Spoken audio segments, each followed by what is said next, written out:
Hello everyone, ఇవాళ recipe ఏంటంటే గుత్తొంకాయ fry ఎలా ప్రిపేర్ చేసుకోవాలో చూపిస్తాను.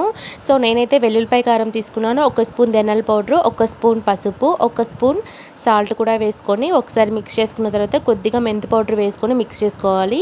నేనైతే గుత్తొంకాయ తీసుకున్నానండి. సో నీట్గా వాష్ చేసుకున్నాను. 1/2 కేజీ గుత్తొంకాయ అనమాట. నేను చూపిస్తున్న విధంగా కట్ చేసుకున్న తర్వాత ఇక ప్రిపేర్ చేసుకుని పెట్టుకున్న కారం పౌడర్ని కూడా స్టఫింగ్గా నేను చూపిస్తున్న విధంగా ఫిల్ చేసుకోవాలండి. పక్కన పెట్టేసాక ఇప్పుడు స్టవ్ ఆన్ చేసుకొని కడాయి పెట్టుకొని ఆయిల్ హీట్ అయ్యాక పోపు గింజలు, మిరపకాయలు, ఇందాక స్టఫ్ చేసిన వంకాయని కూడా ఒక్కొక్కటిగా డ్రాప్ చేసుకోవాలి.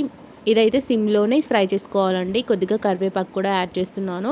50% కుక్ అయిన తర్వాత ఆనియన్స్ అనేవి కట్ చేసుకొని వేసుకోవాలి. ముందుగానే ఆనియన్ వేస్తే మాడిపోతాయండి.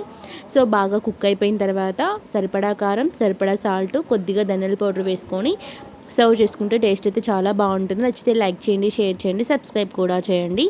Thank you so much.